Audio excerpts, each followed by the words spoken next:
Ever since accepting Almighty God's work of the last days, I have always been passionate about preaching the gospel and doing my duty, rain or shine, without delay.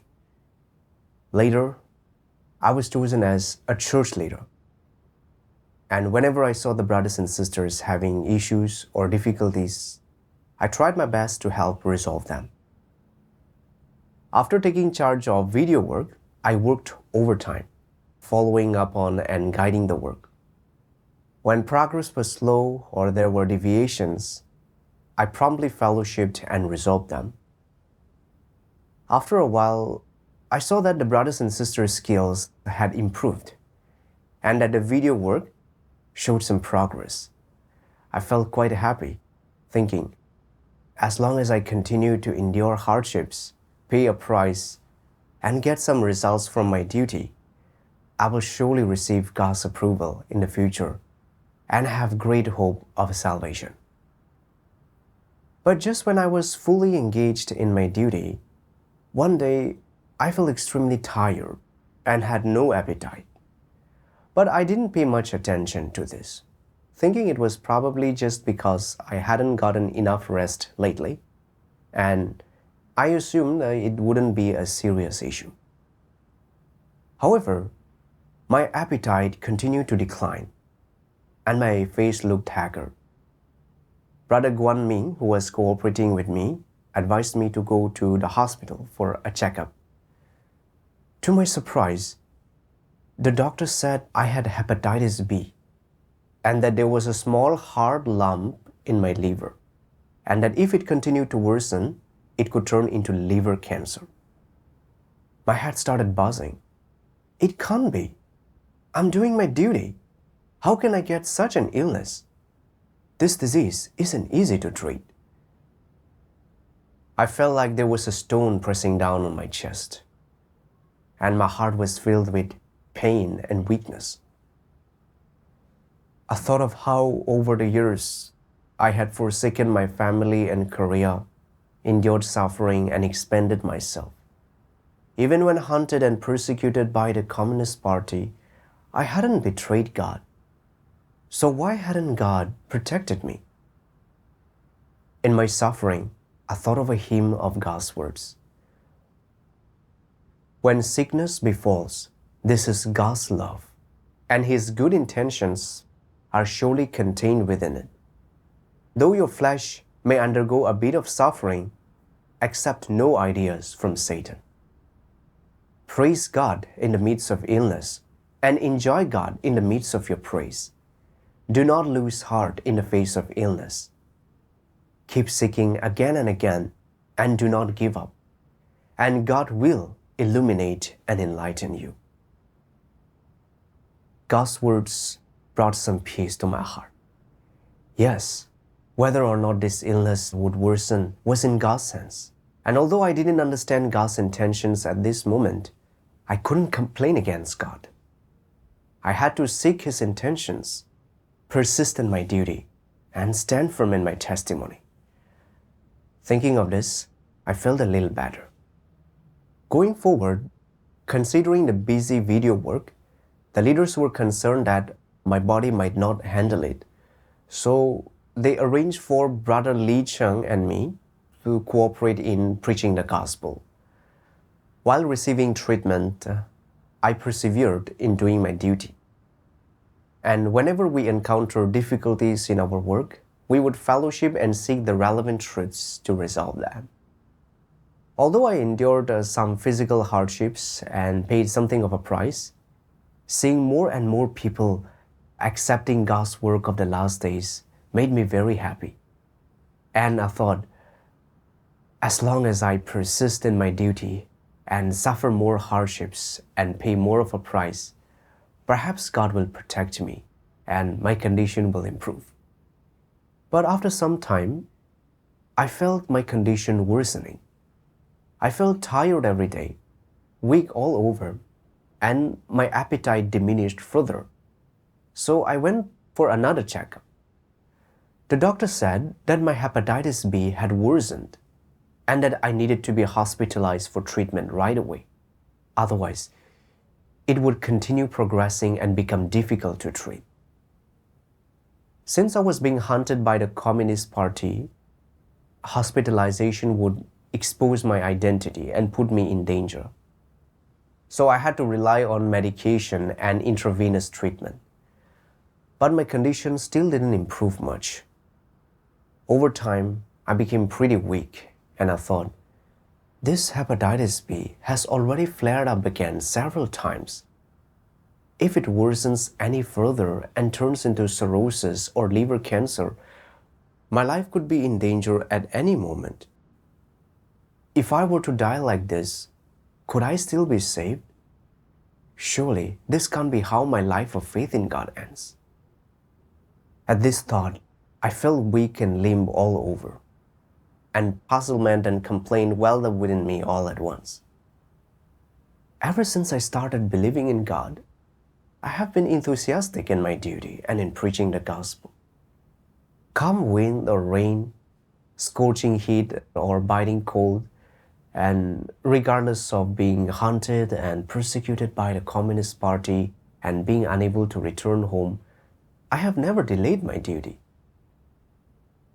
Even during these years of illness, I have persevered in my duty the entire time, never throwing in the towel. And though I may not have achieved merit, I have suffered and toiled. Why has my illness not only failed to improve, but actually worsened? I saw the brothers and sisters in good health and actively doing their duties, while I was afflicted with a serious illness. The more I thought about it, the more I felt a sense of grievance. Barely holding back tears, I returned to the host home. I felt really pained and negative, with no motivation to do my duty. At this moment, Brother Lee Chung reminded me, when faced with illness, we should seek God's intentions and not misunderstand or complain against Him. Brother Lee Chung's words helped me to calm down. Everything that happens is allowed by God, and I had to start by submitting to seek the truth and reflect on myself. So I prayed to God and sought, hoping that He would lead me to understand His intentions. Later, I read some of God's words.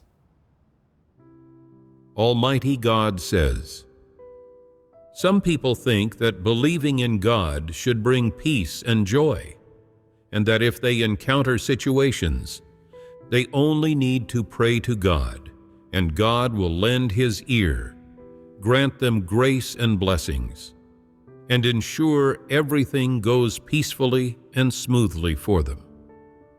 Their purpose in believing in God is to seek grace, gain blessings, and enjoy peace and happiness.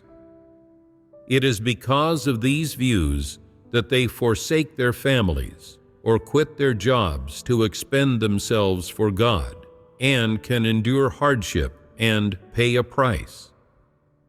They believe that as long as they forsake things, expend themselves for God, endure hardship, and work diligently, displaying exceptional behavior, they will gain God's blessings and favor, and that no matter what difficulties they encounter, as long as they pray to God, He will resolve them and open up a path for them in everything. This is the viewpoint held by the majority of people who believe in God. People feel that this viewpoint is legitimate and correct.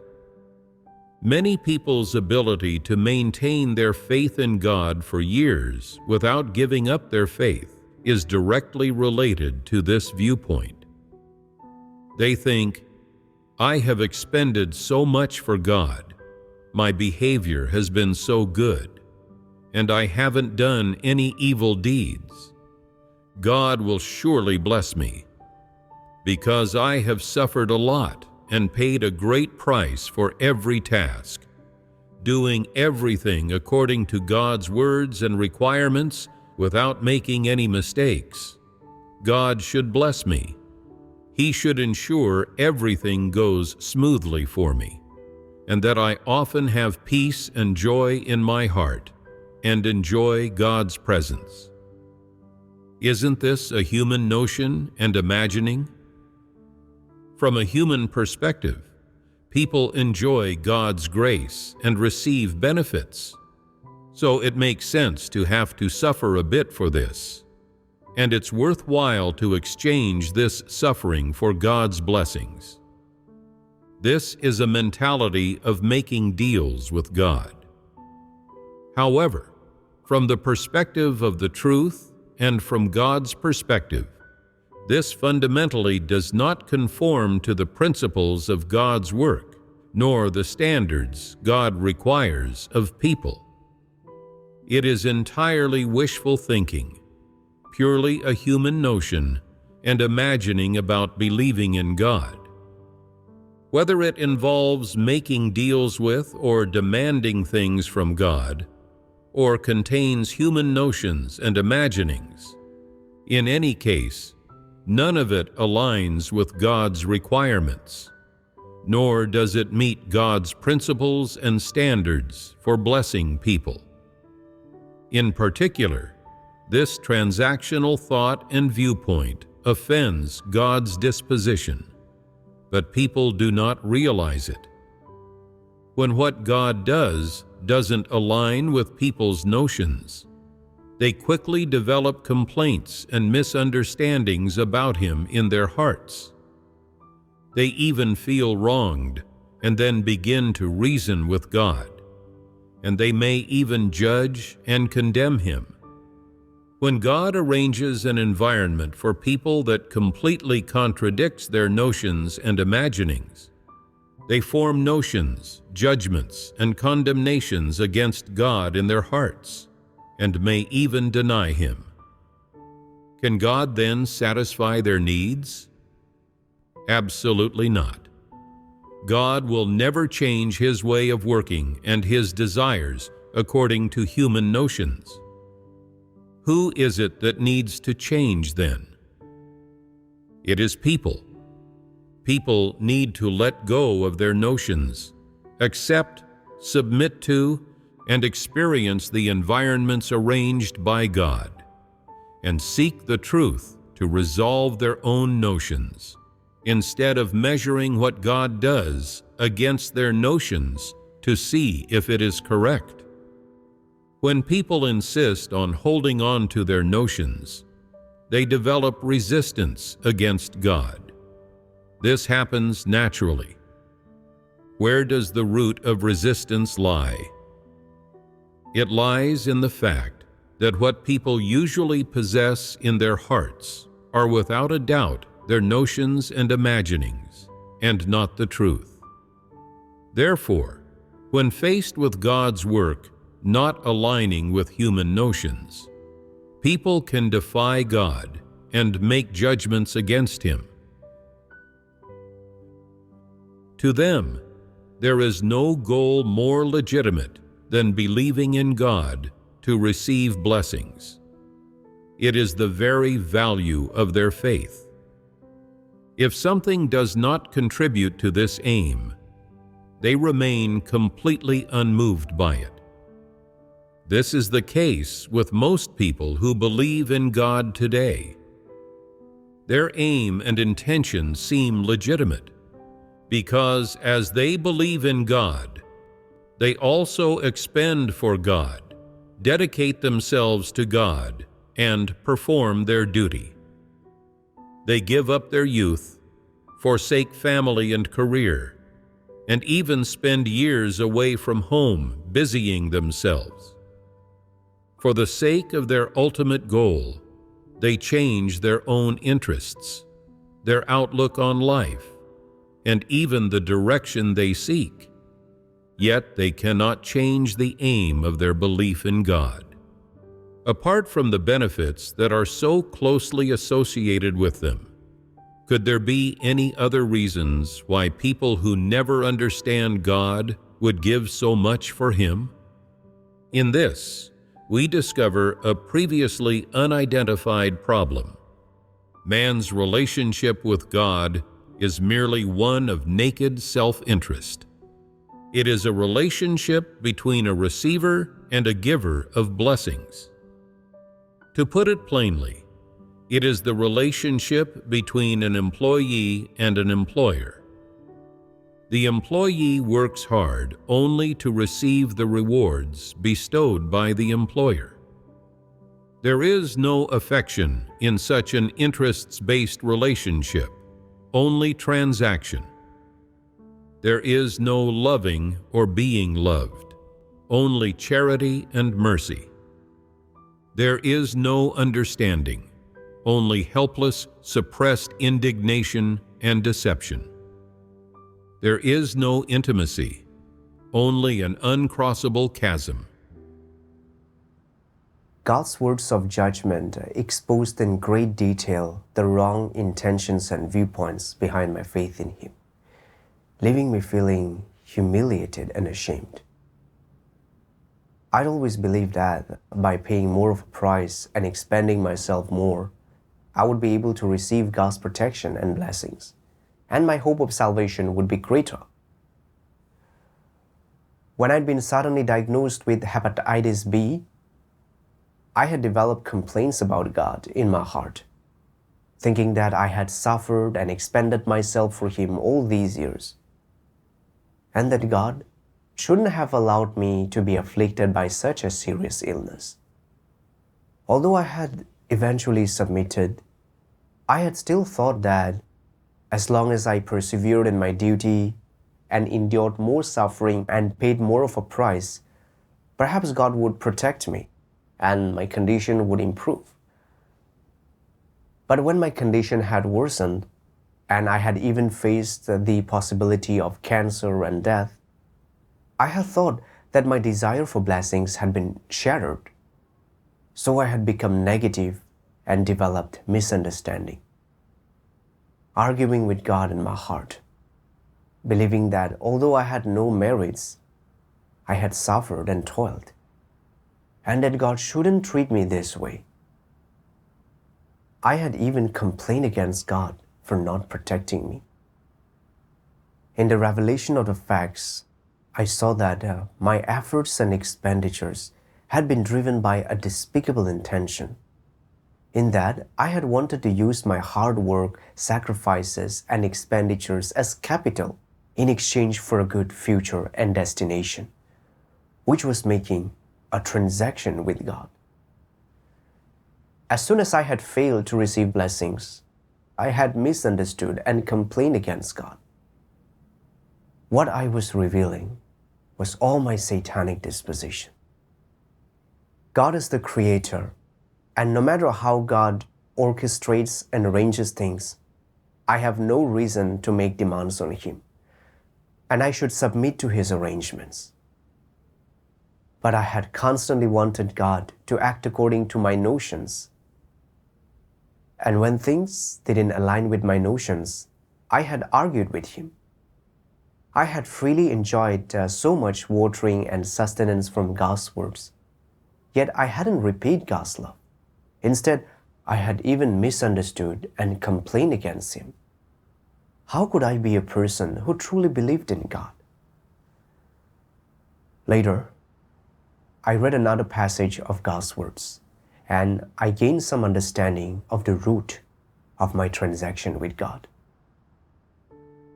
Almighty God says, "All corrupt humans live for themselves, every man for himself, and the devil take the hindmost. This is the summation of human nature." People believe in God for their own sake. When they forsake things and expend themselves for God, it is in order to be blessed, and when they are devoted to Him, it is still in order to be rewarded. In sum, it is all done for the purpose of being blessed, rewarded, and entering the kingdom of heaven. In society, people work for their own benefit, and in the house of God, they do a duty in order to be blessed. It is for the sake of gaining blessings that people forsake everything and can endure much suffering. There is no better evidence of man's satanic nature. From the exposure of God's words, I understood that because the satanic views of every man for himself and the devil take the hindmost and never lift a finger without a reward had taken root in my heart and had become the foundation of my existence, everything I had done was for my own benefit. And even my sacrifices and expending of myself had been to gain blessings and be protected from death when disaster strikes. Over these years of doing my duty, no matter how much physical hardships I endured or what price I had to pay, as long as I believed it benefited me in terms of blessings and salvation, I would be willing to endure any amount of suffering. But as my illness had worsened and the desire for blessings had been shattered, I had lost the motivation to do my duty and had even argued with and complained to God in my heart. In everything I had done, I had put personal gain first, treating my duty as a bargaining chip to exchange for rewards and blessings, even thinking this was entirely justified. Living by these satanic poisons, I had lost my conscience and reason, and had complained and rebelled against God. If I didn't repent, I'd be spurned and eliminated by God sooner or later.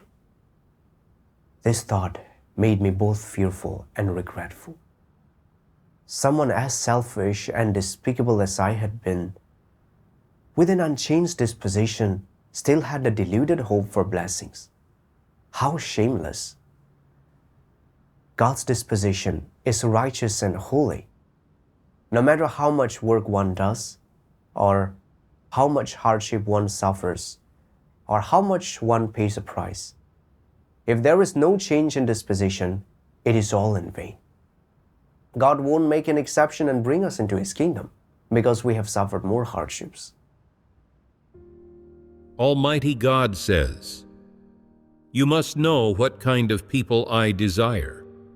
Those who are impure are not permitted to enter into the kingdom. Those who are impure are not permitted to defile the holy ground.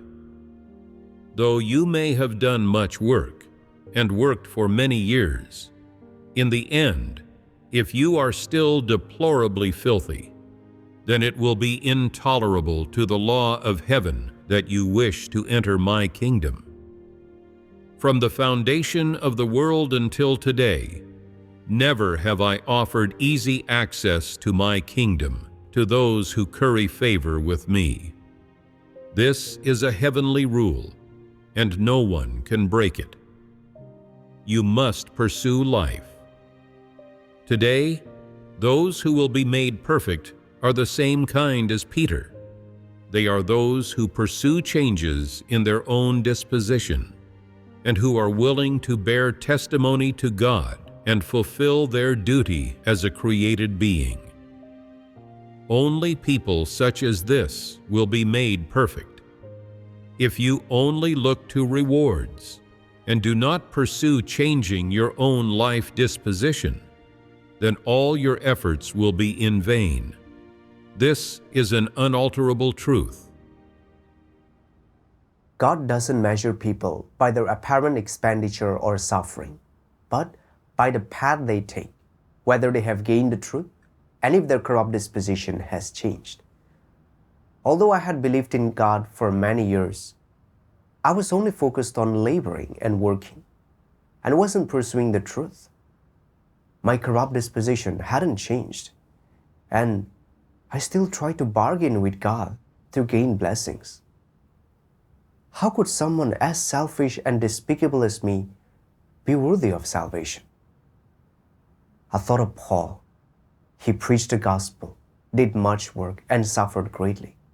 But his suffering and labor weren't to practice God's words, nor to do the duty of a created being, but to gain blessings and a crown.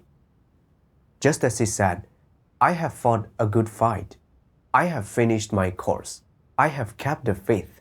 From now on, there is laid up for me a crown of righteousness. What he meant was that if God didn't give him a crown or rewards, then this meant that God was unrighteous. This was a blatant demand for a crown from God, which was an attempt to coerce God. Though Paul labored, suffered, and expended himself, he didn't pursue the truth, only sought blessings and walked a path of resisting God. Ultimately, he was punished by God. If I continued down Paul's path, I too would eventually be eliminated by God. I could no longer make demands or requests of God, nor live selfishly and despicably for myself. Regardless of how my condition may develop, I became willing to submit to God's orchestrations and arrangements. Later, I read a passage of God's words that provided me with a path. Almighty God says, "There is no correlation between the duty of man and whether he receives blessings or suffers misfortune. Duty is what man ought to fulfill. It is his heaven-sent vocation, and he should perform it without seeking recompense and without conditions or excuses. Only this can be called performing one's duty." Receiving blessings refers to the blessings a person enjoys when they are made perfect after experiencing judgment. Suffering misfortune refers to the punishment a person receives when their disposition does not change after they have passed through chastisement and judgment. That is, when they are not made perfect.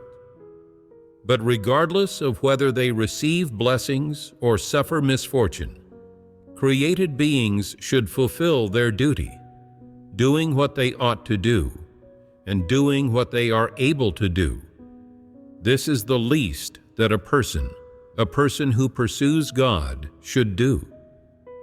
You should not perform your duty only to receive blessings, and you should not refuse to perform your duty for fear of suffering misfortune.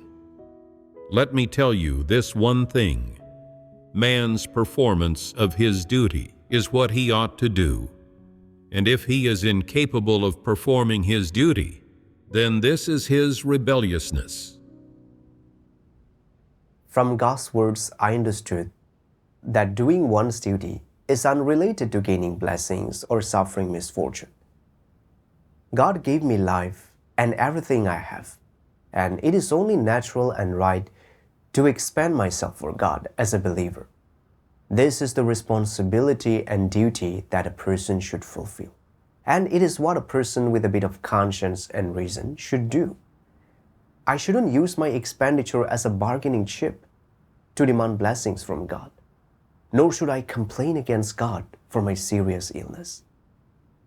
Just like Job, regardless of whether God bestowed things upon him or deprived him of things, even when he lost everything and was afflicted with sores, he didn't complain against God or ask him to lessen his suffering. Instead, he praised God's name and stood firm in his testimony for him. Reflecting on Job's experience, I found a path of practice. No matter how long my illness would last or how severe it would become, even if my life would be in danger, I should submit to God and stand firm in my testimony for Him. This is the conscience and reason I should have. Later, whenever I had thoughts of gaining blessings, I prayed to God to rebel against those desires, and I focused on experiencing God's words and practicing the truth each day. And in doing so, my heart became much more at ease. Later, through medication, my condition gradually improved, and I was very happy. But after a while, I felt fatigued and weak again, so I went to the hospital for an examination. The doctor said that the level of hepatitis B virus in my body had increased to over 100 million, and that several other liver function indicators were also high. He said that if this continued to develop, it could be problematic. Hearing this, I felt a bit nervous and worried, thinking, this illness has relapsed several times. Could it really deteriorate into cancer? Will my illness ever be cured? These thoughts made me feel a bit down.